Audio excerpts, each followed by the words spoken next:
I want now to bring in St. Hilda Professor of Catholic Social Thought and Practice, Anna Rowlands.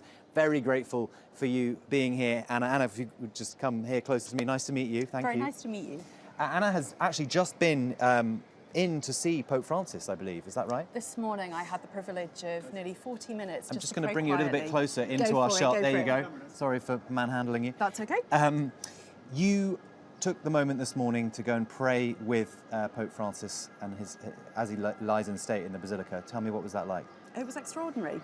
Just looking back through the aisle and being able to see almost the reverse image of that stunning photo that so many people have seen, looking down with that sea of humanity moving quietly, reverently towards the coffin of Pope Francis, and really feeling that it's the Church of Francis that's shown up in Rome.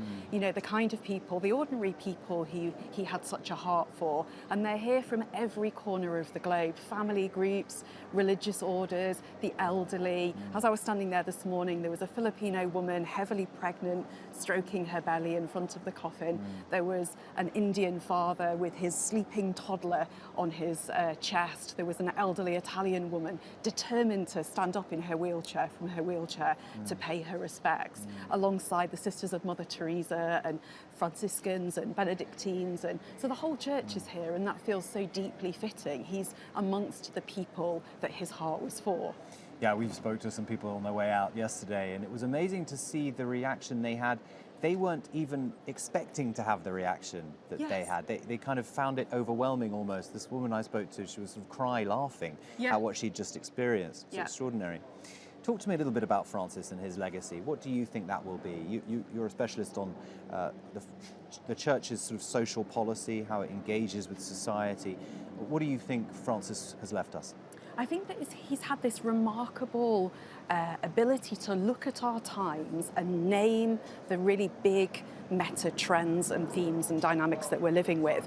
And I think he's been able to trace almost the stories of what happened to us as individuals, our way in which we experience work, our way in which we experience society and family life, alongside the big dynamics of migration and climate change and what's happened to our politics. And somehow he's been able to name those for us. And he talked about living not just through changing times, but through a change of era. And I think he's tried to prepare us for something in a really significant way to help us see what we're living through.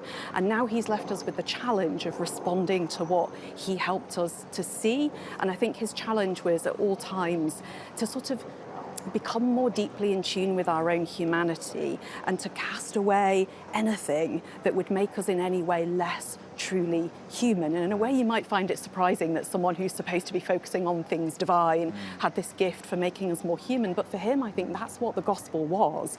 It's a humanizing story. It's what enables us to understand what it means to be creatures who are given to the world as gift, and we're supposed to experience each other as gift. And I think truly he tried to live that message, and it's up to us now how we choose to take that forward, both in the life of the church but also in society in really troubling times. Anna Rowlands, I'm very grateful for your time, and you're absolutely right. It is a challenge. It's a challenge that the cardinals now have to face as they make this big decision at the conclave.